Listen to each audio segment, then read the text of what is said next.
बिस्मिल्लाहिर्रहमानिर्रहीम। अस्सलाम वालेकुम डियर स्टूडेंट। आज हम यूनिट 3 के बहुत ही important topic velocity time graph को डिटेल में डिस्कस करेंगे।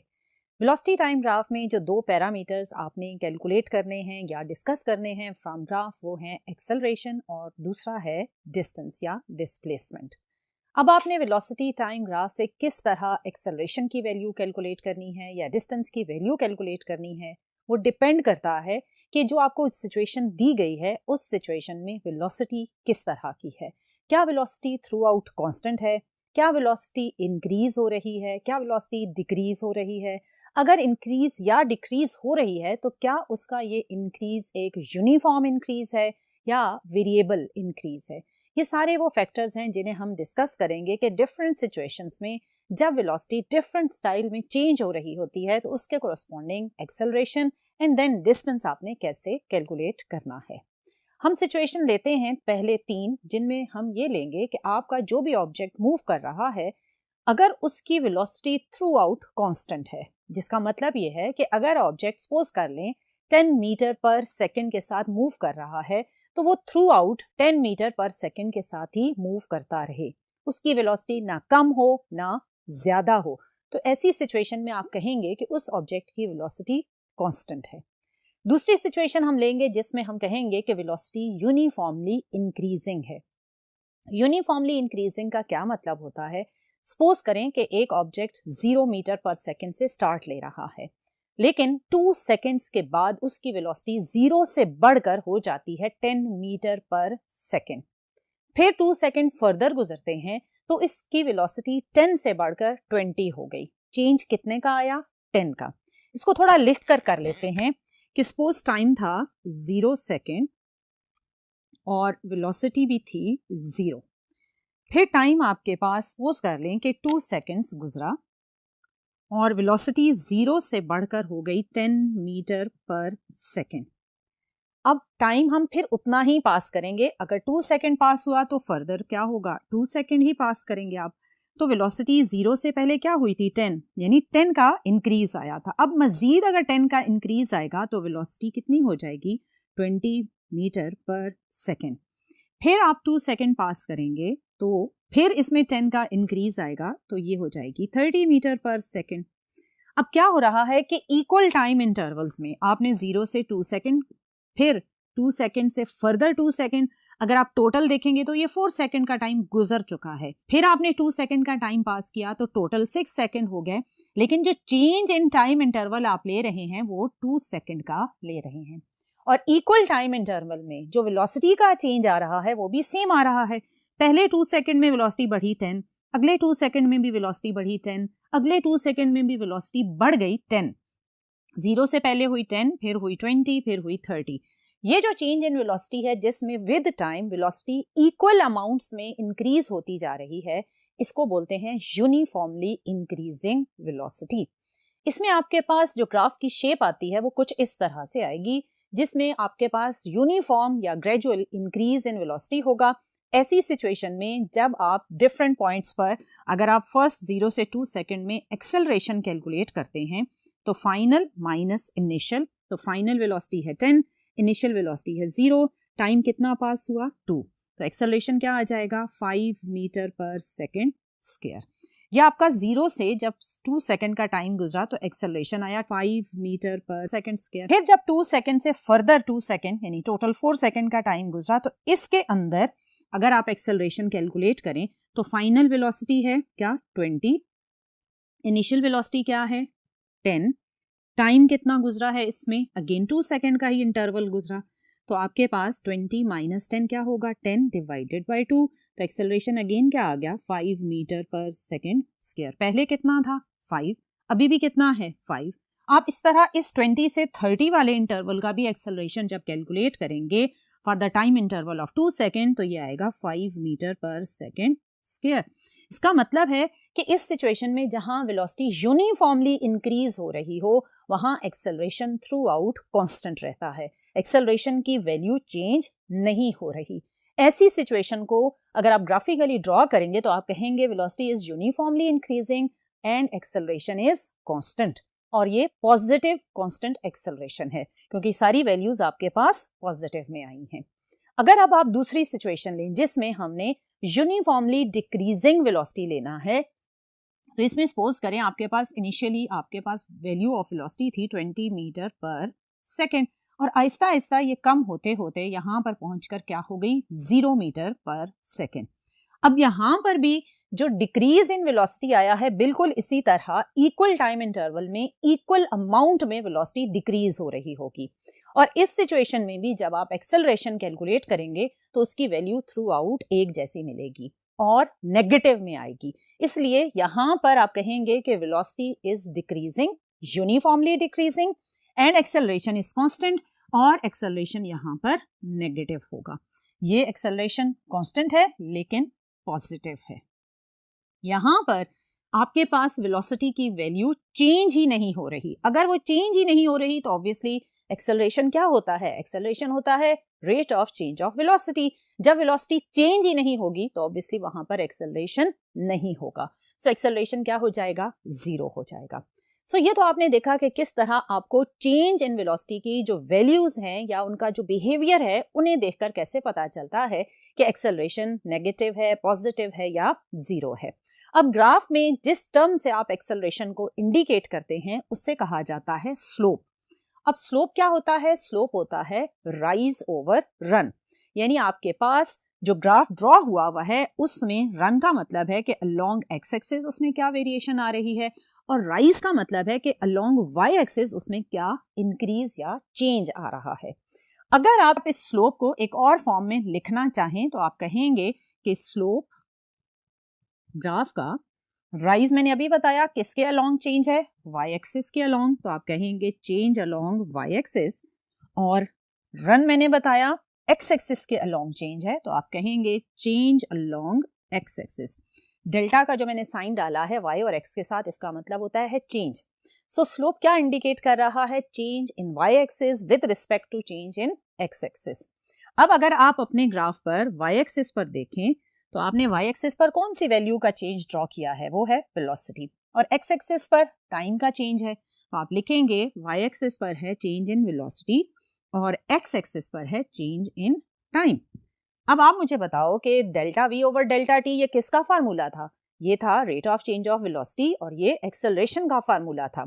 सो जब आपने इस ग्राफ से स्लोप को कैलकुलेट किया तो वो आया delta V over delta T which is acceleration. So इस ग्राफ का, जिसे आप वेलोसिटी टाइम ग्राफ कह रहे हैं, जब आप स्लोप को फाइंड आउट करेंगे तो that will give you the value of acceleration. और अभी मैंने ये तीनों बातें आपको समझाई कि अगर आपके पास velocity time graph parallel to time axis है या एक ऐसा हॉरिजॉन्टल कर्व है जो कि टाइम एक्सिस के पैरेलल है, तो ऑब्वियसली यहां पर राइज है ही नहीं। जब राइज ही नहीं है, सिर्फ और सिर्फ रन एग्जिस्ट कर रहा है, तो राइज की वैल्यू इस ग्राफ में क्या है, 0 है। सो जब राइज 0 हो जाएगा, या in other words you can say कि there is no change in velocity.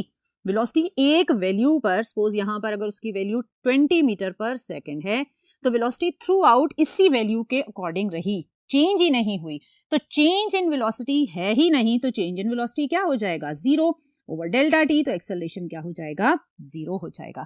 सो आप इसको डिफरेंट स्टाइल्स में समझ सकते हैं। आप ये भी कह सकते हैं कि यहाँ राइज ही नहीं है, जस्ट रन एग्जिस्ट कर रहा है, सो स्लोप क्या हो जाएगा, 0, और स्लोप क्या है, एक्सेलरेशन है। या आप ये भी कह सकते हैं कि यहाँ पर चेंज इन वेलोसिटी ही नहीं है, सो जब चेंज इन वेलोसिटी 0 है तो फिर एक्सेलरेशन भी 0 होगा। ये था कि आप किस तरह स्लोप से फाइंड आउट कर सकते हैं acceleration from velocity time graph.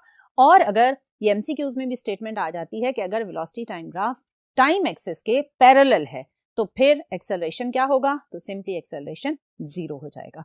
और अगर आपके पास वेलोसिटी यूनिफॉर्मली इंक्रीजिंग है तो फिर जब आपने स्लोप फाइंड आउट करना होगा तो ये आपके पास अगर परपेंडिकुलर ड्रॉ करें तो ये जो साइड है that will give you delta we, और ये जो साइड है that will give you delta T.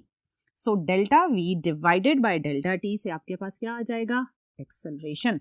जब आप कैलकुलेट करेंगे तो इसका आंसर पॉजिटिव में होगा, क्योंकि यहाँ फाइनल वेलोसिटी आपके पास बिगर वैल्यू है और इनिशियल वेलोसिटी एक स्मॉलर वैल्यू है, और इस गिवन सिचुएशन में वो 0 है। सो ऑब्वियसली आपके पास जब फाइनल एक बड़ी वेलोसिटी हो, इनिशियल कम हो, तो एक्सेलरेशन वहाँ पॉजिटिव होता है। अब इस ग्राफ को आप देखें, यहाँ पर आपके पास अगर आपने डेल्टा वी देखना है तो ये आपके पास इस सिचुएशन की इनिशियल वेलोसिटी है। इनिशियल वेलोसिटी इस वक्त एक बिगर वैल्यू है, दैट इज 20, और फिर आहिस्ता आहिस्ता वेलोसिटी कम होते होते जब यहाँ पर ऑब्जेक्ट पहुंचा तो उसकी वेलोसिटी क्या हो गई है, 0 हो गई है। सो इनिशियल वेलोसिटी 20 है और फाइनल वेलोसिटी क्या है, 0 है। सो अब यहाँ पर जब आप एक्सेलरेशन फाइंड आउट करेंगे तो आप जानते हैं कि एक्सेलरेशन है vf minus vi divided by delta T. अब यहाँ vf क्या हो गया है, 0, vi क्या है 20, तो माइनस 20 डिवाइडेड बाय, सपोज करें कि यहाँ से यहाँ तक का जो टाइम इंटरवल था ये 4 सेकेंड्स का था, तो ये हो जाएगा 4, तो ये आ जाएगा माइनस 20 डिवाइडेड बाय 4, तो that will give you minus 5 metre per second square. सो आपके पास यहाँ पर जब आपने ग्राफ से इनिशियल और फाइनल वैल्यू स्लोप की फॉर्म में पुट की तो आपके पास एक्सेलरेशन नेगेटिव में आया। सो ये वो ग्राफ है जिसमें ग्रेजुअली डिक्रीजिंग वेलोसिटी है, एक्सेलरेशन कांस्टेंट रहता है बट वो नेगेटिव होता है। ग्रेजुअली इंक्रीजिंग है या यूनिफॉर्मली इंक्रीजिंग है, लेकिन यहाँ पर एक्सेलरेशन पॉजिटिव है और कांस्टेंट है। यहाँ एक्सेलरेशन क्योंकि वेलोसिटी कांस्टेंट है तो एक्सेलरेशन 0 है। सो ये तो था डियर स्टूडेंट कि अगर आपके पास वेलोसिटी कांस्टेंट है, यूनिफॉर्मली इंक्रीजिंग या डिक्रीजिंग है तो कैसा एक्सेलरेशन का बिहेवियर होगा। अब दो और बिहेवियर वेलोसिटी के हैं, वो भी हम देखते हैं कि किस तरह वेलोसिटी अगर यूनिफॉर्मली इंक्रीज या यूनिफॉर्मली डिक्रीज ना हो रही हो तो फिर ग्राफ की शेप कैसी बनती है। उसमें जो ग्राफ की शेप बनेगी वो कुछ इस तरह की होगी कि आपके पास ग्राफ इस फॉर्म में अगर चेंज हो रहा है तो आप कहेंगे कि आपके पास जो ग्राफ का स्लोप है वो हॉरिजॉन्टल से आहिस्ता आहिस्ता वर्टिकल की तरफ जा रहा है। दोबारा देख लें, हॉरिजॉन्टल से आहिस्ता आहिस्ता किस तरफ जा रहा है, वर्टिकल की तरफ, यानी उसका जो राइज है वो ग्रेजुअली इंक्रीज होता जा रहा है। अगर राइज इंक्रीज होता जा रहा है तो इसका मतलब कि इस सिचुएशन में आपके पास जब स्लोप की वैल्यू आप कैलकुलेट करेंगे तो वो पॉजिटिव आएगी, और ऑब्वियसली वेलोसिटी टाइम ग्राफ का आप स्लोप कैलकुलेट करेंगे तो होगा तो वो एक्सेलरेशन ही। अगर हम इसके ऑपोजिट अगर ग्राफ को ऑब्जर्व करें जिसमें स्लोप इस तरह नहीं बल्कि एक और इस तरह चेंज हो रहा हो, अब इसमें क्या हो रहा है कि आपका जो ग्राफ है वो वर्टिकल से हॉरिजॉन्टल होता जा रहा है, यानी राइज से वो आहिस्ता आहिस्ता कम होता जा रहा है। यहाँ उसका राइज यहाँ पर तो अच्छा है, फिर आहिस्ता आहिस्ता उसका राइज कांस्टेंट होता जा रहा है। अब इस सिचुएशन में यहाँ पर क्या था, राइज आहिस्ता आहिस्ता इंक्रीज हुआ तो एक्सेलरेशन पॉजिटिव आया। यहाँ पर राइज पहले अच्छा खासा है फिर वो हॉरिजॉन्टल हो गया है। सो इस वाले ग्राफ में जो राइज है वो कम होना स्टार्ट हो जाएगा। जब राइज कम होना शुरू हो जाएगा तो ऑब्वियसली फिर स्लोप आपके पास नेगेटिव में आएगा। सो अगर आपके वेलोसिटी टाइम ग्राफ में वेलोसिटी कुछ इस फॉर्म में वेरिएबल फॉर्म में इंक्रीज हो रही है तो इस सिचुएशन में आपके पास एक्सेलरेशन पॉजिटिव होगा, और अगर वेलोसिटी का चेंज इस शेप में है जिसमें उसका राइज वर्टिकल से हॉरिजॉन्टल होता जा रहा है तो राइज उसका कम हो रहा है। इस सिचुएशन में आपके पास जो स्लोप है वो नेगेटिव होगा, विच मीन एक्सेलरेशन नेगेटिव होगा। सो ये वो डिफरेंट सिचुएशंस हैं जिनमें वेलोसिटी की वेरिएशन से ग्राफ की शेप चेंज हो जाती है, और उसके चेंज होने से ऑब्वियसली फिर आपको जो एक्सेलरेशन या स्लोप कैलकुलेट करना होता है वो थोड़ा समझदारी से कैलकुलेट करना पड़ता है। अब ये तो था कि एक्सेलरेशन कैसे कैलकुलेट हुआ। अगर आपने इसी वेलोसिटी टाइम ग्राफ से distance covered by the object वो कैलकुलेट करना है, या आप कहें displacement covered by the object आपने कैलकुलेट करना है, तो वो आप कैलकुलेट करते हैं एरिया अंडर ग्राफ से। अगर आपको जो ग्राफ की शेप है वो कुछ ऐसी है कि आप उसमें एक स्पेसिफिक एरिया का फार्मूला इंप्लीमेंट कर सकते हैं, तो उस एरिया की जो वैल्यू आएगी वो उस सिचुएशन में जो डिस्टेंस कवर्ड होगा उसको इंडिकेट करेगी। क्या मतलब, अगर आप इस सिचुएशन को देखें तो इसमें वेलोसिटी क्या थी, कांस्टेंट थी, बट ऑब्जेक्ट मूव तो कर रहा था। अगर वो मूव कर रहा था तो इसका मतलब उसने कोई डिस्टेंस कवर किया होगा। एक कांस्टेंट वेलोसिटी के साथ मूव करते हुए उसने कितना डिस्टेंस कवर किया, अगर आपने ये कैलकुलेट करना है तो आपकी जो ग्राफिकल शेप बन रही है वो एक रेक्टेंगल बन रही है। अगर आपसे मैं कहूं कि इस रेक्टेंगल का आप एरिया कैलकुलेट करें तो वो एरिया आपको बताएगा किसकी value, distance covered by the object. So अगर आपने एरिया अंडर ग्राफ इस सिचुएशन का कैलकुलेट करना है तो हम इसे सिचुएशन 1 ले लेते हैं। सो सिचुएशन 1 में जब आपने रेक्टेंगल का एरिया कैलकुलेट किया तो एरिया किसके इक्वल आ जाएगा जी, इसकी विड्थ और हाइट आप लिख लें। विड्थ क्या है इसमें, टाइम, और जो इसकी ये टोटल विड्थ थी वो क्या है, टाइम है, और ये क्या चीज़ है, ये वेलोसिटी है। तो ये आपके पास एरिया किसके इक्वल आया, एरिया आया जी वी के इक्वल। और आप जानते हैं S is equal to V T, ये फार्मूला, या आप कहें कि वेलोसिटी होता है डिस्प्लेसमेंट ओवर टाइम। तो यहाँ से डिस्प्लेसमेंट किसके इक्वल हो जाएगा जी, v इंटू टी। सो आप इसे डिस्टेंस कहें, यानी आप जस्ट मैग्नीट्यूड की बात कर रहे हैं, तो it will be distance which is the product of velocity and time. So अगर ये वेलोसिटी और टाइम का प्रोडक्ट डिस्टेंस है, तो ये एरिया भी किसके इक्वल आ रहा है, ये भी product of velocity and time के ही इक्वल आ रहा है। इसका मतलब कि ये एरिया बेसिकली डिस्टेंस है। सो जब आप वेलोसिटी और टाइम को यहाँ इस ग्राफ से देखकर मल्टीप्लाई करेंगे, तो that will give you the value of distance. ये तो था कि अगर वेलोसिटी कांस्टेंट हो तो जो शेप बनती है वो रेक्टेंगल बनेगी, रेक्टेंगल का एरिया आप कैलकुलेट करेंगे तो that will give you the value of distance. लेकिन अगर आपके पास ये वाली शेप है, या इससे पहले जो हमने शेप डिस्कस की थी वो ये थी कि आपके पास यूनिफॉर्मली इंक्रीजिंग वेलोसिटी हो, इस सिचुएशन में आपके पास जो शेप बनती है वो ट्रायंगल बनेगी। तो अगर आप लिखें तो ये आपके पास बन रही है ट्रायंगल ABC। अगर आप इस ट्रायंगल में भी एरिया को कैलकुलेट करें तो that will give you the value of distance covered by the object. अब वो एरिया क्या होगा इस सिचुएशन में, क्योंकि आपके पास ट्रायंगल है तो एरिया ट्रायंगल का होता है हाफ बेस इनटू हाइट। अब आपके पास अगर ग्राफ पर देखें तो बेस अगेन क्या चीज है, ये base AB of the triangle time को इंडिकेट कर रही है, तो ये क्या आ जाएगा, टाइम। और इसकी ये जो हाइट BC है ये बेसिकली क्या है, ये वेलोसिटी है। तो अगेन क्या आ रहा है, product of velocity and time. तो ये आपके पास हाफ VT, अगेन एरिया क्या हो जाएगा, डिस्टेंस को इंडिकेट कर रहा है, क्योंकि हमें मालूम है कि this product of velocity and time, this product of velocity and time is distance. So अगर आपके पास यूनिफॉर्मली इंक्रीजिंग वेलोसिटी हो तो जो ट्रायंगल बनेगी उसका एरिया आप कैलकुलेट करेंगे, तो you will say area under graph, यानी इस ग्राफ के अंडर जो एरिया है that is the area of triangle and that will give you the value of distance. और अगर आपके पास वेलोसिटी कांस्टेंट है, ये कर्व है, तो उसके नीचे जो एरिया बनेगा वो एक एरिया ऑफ रेक्टेंगल था और वो भी इंडिकेट कर रहा था डिस्टेंस को। सो जब भी आपसे अगर MCQ में ये पूछा जाए कि area under velocity time graph indicate, तो that will indicate the value of distance. और अगर आपसे ये पूछा जाए slope of velocity time graph indicate, तो that will be the acceleration. और अगर आपसे ये पूछा जाए कि velocity time graph parallel to time axis है, तो एक्सेलरेशन क्या होगा, 0 होगा, क्योंकि वहां पर वेलोसिटी कांस्टेंट है, चेंज ही नहीं हो रही। सो ये था कि अगर आपके पास पॉजिटिव साइड पर वेलोसिटी है, एक्सिस के, कौन से एक्सिस के, टाइम एक्सिस के, अगर टाइम एक्सिस से अबव आपके पास वेलोसिटी की वैल्यूज हैं, तो फिर आपके पास ग्राफ की जो शेप्स हैं वो कैसी होंगी, वहां से स्लोप से एक्सेलरेशन आपको कैसे पता चलेगा। अब अगर हम इसमें रेफरेंस अपना चेंज कर लें, हम ये कहें कि टाइम एक्सिस से बिलो है वेलोसिटी की वैल्यूज, तो इसका मतलब कि आपने डायरेक्शन ऑफ मोशन को रिवर्स कर दिया है। क्या मतलब, सपोज करें कि ये हमारा रेफरेंस पॉइंट था 0, अगर ऑब्जेक्ट इससे राइट साइड पर यानी पॉजिटिव एक्स एक्सिस वाली साइड पर कभी कांस्टेंट वेलोसिटी से मूव कर रहा है, कभी इंक्रीजिंग वेलोसिटी के साथ मूव कर रहा है, कभी डिक्रीजिंग वेलोसिटी के साथ मूव कर रहा है, तो इस सिचुएशन में जो ग्राफ की शेप्स बनती हैं वो टाइम एक्सिस से अबव बनती हैं। लेकिन अगर यही ऑब्जेक्ट इस रेफरेंस लाइन से अपना डायरेक्शन रिवर्स कर ले, यानी वो पहले इस तरफ जा रहा था, इस तरफ जाते जाते उसने अपना डायरेक्शन मोड़ लिया, वो इस तरफ चलना शुरू हो गया, चल तो वो स्ट्रेट लाइन में ही रहा है, लेकिन हमारे रेफरेंस के वो राइट साइड पर नहीं बल्कि लेफ्ट साइड पर मूव कर रहा है। अगर उसने अपना डायरेक्शन रिवर्स कर लिया है, ऐसी सिचुएशन में क्योंकि वेलोसिटी एक वेक्टर क्वांटिटी है, तो वेलोसिटी का जैसे ही डायरेक्शन रिवर्स हुआ तो वैल्यूज किस में जाना शुरू हो जाएंगी, नेगेटिव में जाना शुरू हो जाएंगी वेलोसिटी वैल्यूज। ऐसी सिचुएशन में जब आप ग्राफ ड्रॉ करते हैं तो वो टाइम एक्सिस से अबव नहीं होता बल्कि टाइम एक्सिस से नीचे आएगा, यानी आपके पास वेलोसिटी का जो एक्सिस है वो डाउनवर्ड या along negative Y axis shift हो जाएगा।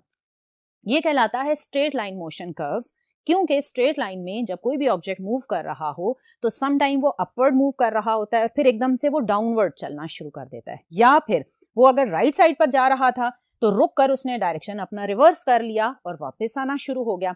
तो अगर आपने राइट साइड पर जाते हुए उसकी वेलोसिटी को पॉजिटिव लिखा है, तो जब वो वापस मुड़ेगा तो ऑब्वियसली वेलोसिटी वैल्यूज क्योंकि वेक्टर क्वांटिटीज हैं तो क्या हो जाएंगी, नेगेटिव हो जाएंगी। सो अभी जो हमने ग्राफ डिस्कस किए ये बेसिकली इस सिचुएशन के थे, यानी आपके रेफरेंस से अगर वो पॉजिटिव साइड ऑफ एक्सिस पर रहता है तो वेलोसिटी का बिहेवियर कांस्टेंट है, इंक्रीजिंग है, डिक्रीजिंग है, तो ग्राफ ऐसे होंगे। लेकिन अगर वो अपना डायरेक्शन रिवर्स कर लेता है, वो ऑपोजिट मूव करना स्टार्ट कर देता है, कभी वेलोसिटी कांस्टेंट रहती है, कभी वो इसी तरफ इंक्रीजिंग वेलोसिटी के साथ जा रहा है, कभी वो इसी तरफ डिक्रीजिंग वेलोसिटी के साथ जा रहा है, तो फिर ग्राफ की शेप्स कैसी होंगी, वहां एक्सेलरेशन किस तरह कैलकुलेट करेंगे, ये ऑब्जर्व करने के लिए हम मूव करते हैं नेक्स्ट बोर्ड की तरफ। जी डियर स्टूडेंट, जैसा कि मैंने अभी आपको बताया कि अगर आपके पास ऑब्जेक्ट का डायरेक्शन रेफरेंस के लेफ्ट साइड पर आ गया, यानी ऑपोजिट टू ओरिजिनल डायरेक्शन हो गया या नेगेटिव एक्स एक्सिस के अलोंग हुआ, तो फिर वेलोसिटी के ग्राफ्स किस तरह बनेंगे। अब हमने वही एक्सिस ड्रॉ किए हैं। पहले मैंने प्लस वी और टाइम के इस साइड पर आपको बताया कि अगर वेलोसिटी इंक्रीजिंग है, वेलोसिटी डिक्रीजिंग है, वेलोसिटी कांस्टेंट है, तो आपके पास स्लोप या एक्सेलरेशन किस तरह कैलकुलेट हुआ। अब अगर आपके पास टाइम एक्सिस से हम नीचे आ गए, यानी नेगेटिव पोर्शन ऑफ ग्राफ में आ गए, तो यहाँ पर वेलोसिटी का बिहेवियर क्या होगा। पहले हम ग्राफ नंबर 1 को देखते हैं। ये नेगेटिव एक्स एक्सिस है, आपके पास सपोज यहाँ पर वेलोसिटी थी -20 मीटर पर सेकेंड।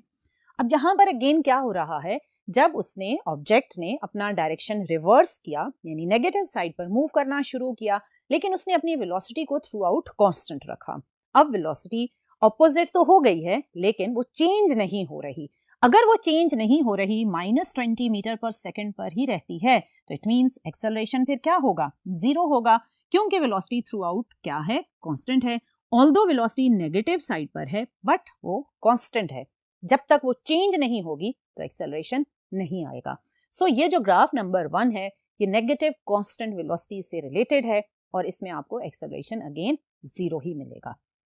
अब आप अगर ग्राफ नंबर 2 देखें, इसमें आपके पास क्या है कि आपके ऑब्जेक्ट ने जो भी मूव कर रहा था, ऑब्जेक्ट सपोज ये आपका वो रेफरेंस था 0 वाला, इस साइड पर आपके पास पॉजिटिव एक्स एक्सिस था, ये आपके पास नेगेटिव एक्स एक्सिस है।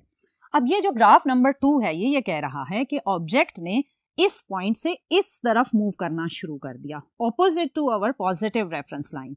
अगर वो इस तरफ मूव कर रहा है और उसकी वेलोसिटी इंक्रीज होती जा रही है, अगर इंक्रीजिंग वेलोसिटी है, तो फिर उसके ग्राफ की शेप कुछ इस तरह बनेगी।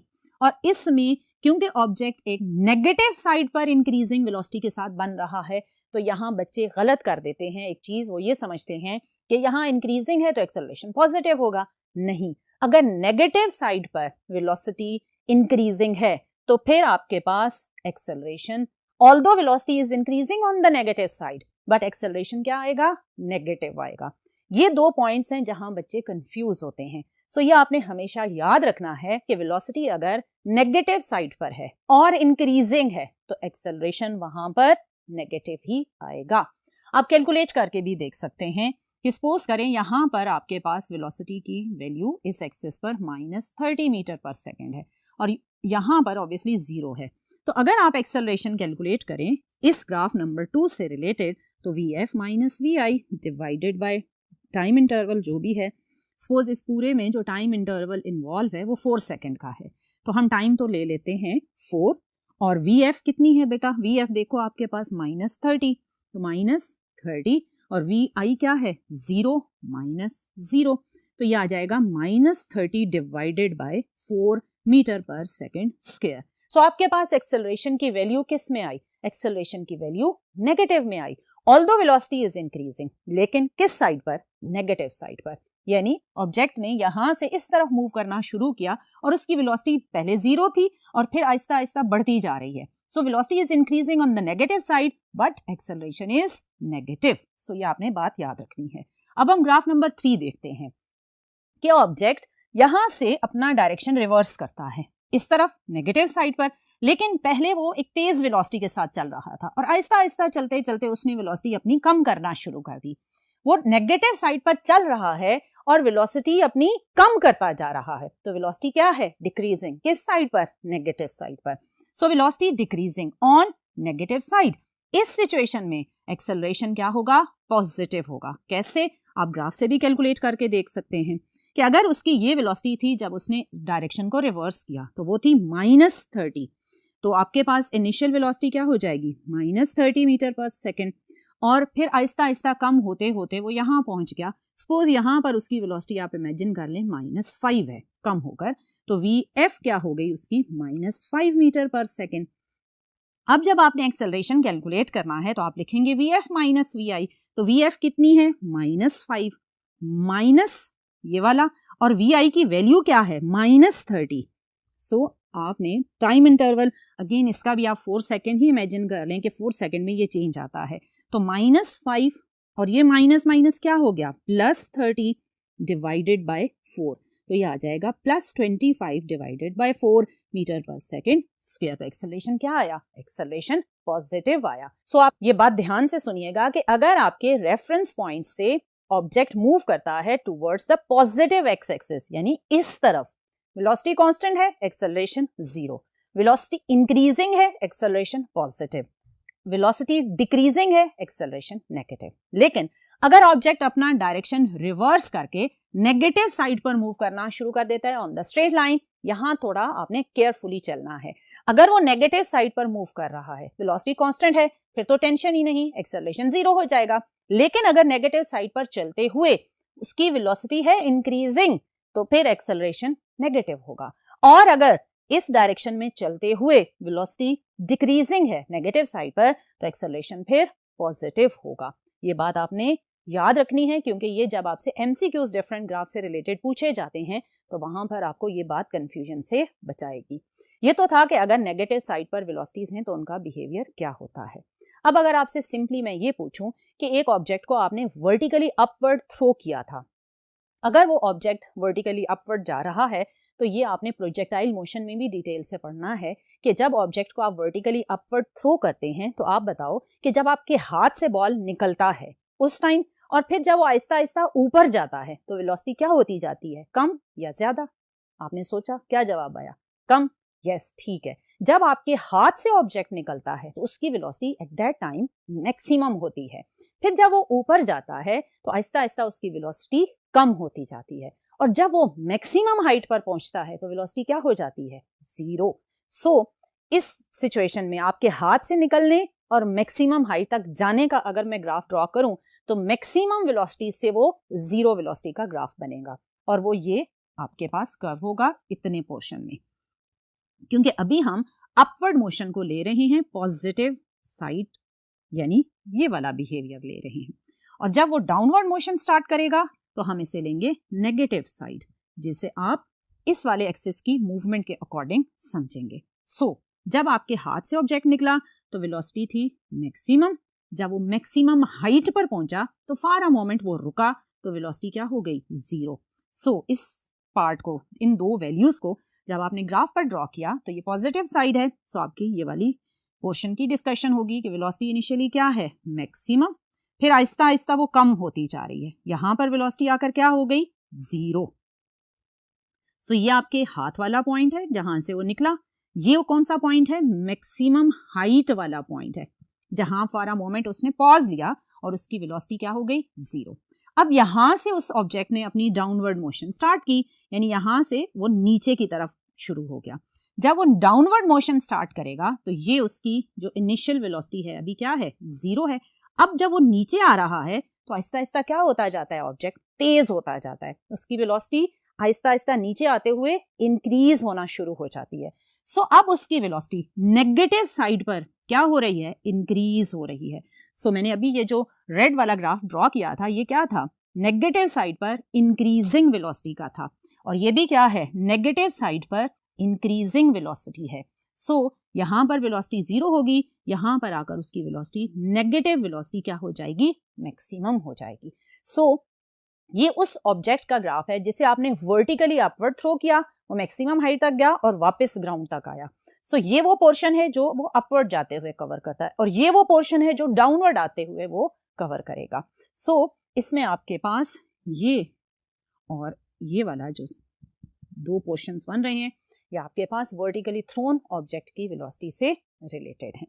सो ये तो था कि किस तरह नेगेटिव और पॉजिटिव साइड पर जब इन अ स्ट्रेट लाइन ऑब्जेक्ट अपनी डायरेक्शन को चेंज करता है तो किस तरह उसके ग्राफ की जो शेप है वो चेंज होती है और वेलोसिटी का बिहेवियर और एक्सेलरेशन का बिहेवियर किस तरह चेंज होता है।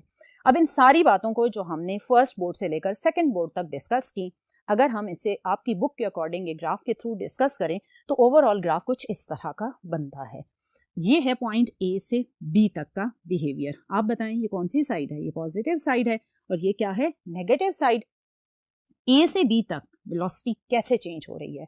ए से बी तक वेलोसिटी यूनिफॉर्मली इंक्रीजिंग है और एक्सेलरेशन कांस्टेंट है और पॉजिटिव है। सो ए से बी तक वेलोसिटी यूनिफॉर्मली इंक्रीजिंग, एक्सेलरेशन है कांस्टेंट है throughout till point B और पॉजिटिव है। फिर बी से सी क्या वेलोसिटी चेंज हो रही है? क्या वेलोसिटी का ग्राफ बी से ऊपर या कहीं नीचे की तरफ जा रहा है? नहीं, वो बी से सी तक सीधा एक ही लाइन में रह रहा है। इसका मतलब कि ये जो ग्राफ है ये कांस्टेंट वेलोसिटी का है। जब वेलोसिटी कांस्टेंट हो तो एक्सेलरेशन 0 होता है।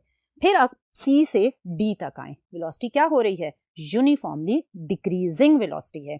सी से डी की तरफ वेलोसिटी अगर यूनिफॉर्मली डिक्रीजिंग है तो एक्सेलरेशन क्या होगा? कांस्टेंट होगा और नेगेटिव होगा। सो यहाँ पर नेगेटिव कांस्टेंट एक्सेलरेशन है, यहाँ पॉजिटिव कांस्टेंट एक्सेलरेशन है, यहाँ एक्सेलरेशन 0 है। अब यहाँ जब आप इस जगह पर पहुंचे तो वेलोसिटी क्या हो गई है? 0 मीटर पर सेकेंड। सो इसका मतलब है कि डी से ई तक जो टाइम इंटरवल था यहाँ ऑब्जेक्ट रुका रहा। आप टाइम को तो नहीं रोक सकते, सो टाइम तो चलता जा रहा है लेकिन गाड़ी या जो भी ऑब्जेक्ट है वो रुक गई है।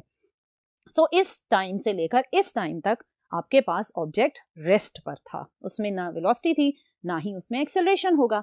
फिर क्या हुआ कि ई से एफ तक उस ऑब्जेक्ट ने अपना डायरेक्शन रिवर्स कर लिया है। यानी अगर पहले कार इस तरफ जा रही थी, पहले उसकी वेलोसिटी बढ़ी, फिर उसने इसी तरफ जाते हुए वेलोसिटी कांस्टेंट रखी, फिर इसी तरफ जाते हुए उसने अपनी वेलोसिटी आहिस्ता करना शुरू कर दी और फिर एक जगह पर वो रुक गया। ठीक, जब रुक गया, अब रुकने के बाद वो थोड़ी देर रुका रहा, फिर उसने अपना डायरेक्शन रिवर्स कर लिया। अब वो चल तो रहा है लेकिन इस तरफ नहीं जा रहा, अब उसने ऑपोजिट डायरेक्शन में चलना शुरू कर दिया और वेलोसिटी इंक्रीज होना शुरू हो गई। सो ई से एफ तक का जो पोर्शन है ये उसके रिवर्स होने के बाद की इंक्रीजिंग वेलोसिटी को इंडिकेट कर रहा है। और यहां पर क्योंकि वेलोसिटी नेगेटिव में इंक्रीजिंग है सो एक्सेलरेशन क्या होगा? नेगेटिव होगा। So E to F velocity is increasing on negative side but acceleration is negative. फिर एफ से जी अगेन क्या है? आपके पास नेगेटिव साइड पर ही है वो ऑब्जेक्ट लेकिन उसने अपनी वेलोसिटी कांस्टेंट कर ली है, वो अपनी वेलोसिटी को चेंज ही नहीं कर रहा। सो नेगेटिव साइड पर रहते हुए जब उसकी वेलोसिटी कांस्टेंट है तो उसका एक्सेलरेशन क्या होगा? 0 होगा। सो यहां पर एक्सेलरेशन क्या था? पॉजिटिव और कांस्टेंट था। ठीक है जी, यहां क्या था एक्सेलरेशन? यहां एक्सेलरेशन नेगेटिव था और कांस्टेंट था। यहां एक्सेलरेशन क्या था? 0 था। क्यों? क्योंकि वेलोसिटी ही क्या थी? 0 थी। फिर ई से एफ वेलोसिटी क्या है? वेलोसिटी नेगेटिव है और इंक्रीजिंग है। ठीक है जी, और ई से एफ में आपके पास वेलोसिटी नेगेटिव साइड पर इंक्रीजिंग है। इस सिचुएशन में जब वेलोसिटी नेगेटिव साइड पर इंक्रीजिंग हो तो एक्सेलरेशन क्या होता है? एक्सेलरेशन आपके पास नेगेटिव होता है। ऑल्दो इंक्रीजिंग है बट नेगेटिव एक्सेलरेशन है। एफ से जी अगेन वेलोसिटी क्या है? कांस्टेंट है और एक्सेलरेशन 0 है। सो डियर स्टूडेंट, ये था कि किस तरह जब आपके पास कोई भी ऑब्जेक्ट स्ट्रेट लाइन में मूव करता है तो आपका जो रेफरेंस पॉइंट है उससे अगर वो पॉजिटिव एक्स एक्सिस साइड पर जा रहा है या फिर नेगेटिव एक्स एक्सिस वाली साइड पर जा रहा है या पॉजिटिव वाई एक्सिस की साइड पर जा रहा है और फिर नेगेटिव वाई एक्सिस की साइड पर जा रहा है, तो इन सिचुएशंस में स्पेशली जब आप नेगेटिव साइड पर मूव करते हैं तो वेलोसिटी का बिहेवियर बहुत केयरफुली देखना होता है क्योंकि उससे रिलेटेड फिर एक्सेलरेशन, अगर वेलोसिटी इंक्रीजिंग हो तो वो नेगेटिव हो जाता है, अगर वेलोसिटी डिक्रीजिंग हो और नेगेटिव साइड तो एक्सेलरेशन पॉजिटिव हो जाता है। सो ये बात आपने याद रखनी है। सो मैंने आपको बताया कि वेलोसिटी टाइम ग्राफ के स्लोप से आपको मिलता है एक्सेलरेशन, और अगर आप वेलोसिटी टाइम ग्राफ का एरिया अंडर ग्राफ कैलकुलेट करते हैं तो उससे आपको मिलता है distance covered by the object. So dear student, ये था कि किस तरह वेलोसिटी टाइम ग्राफ को आप स्लोप और डिस्टेंस के लिए यूज करते हैं। इंशाल्लाह आने वाले लेक्चर में मजीद डिफरेंट कॉन्सेप्ट्स के साथ मिलेंगे। टिल नेक्स्ट लेक्चर, अल्लाह हाफिज।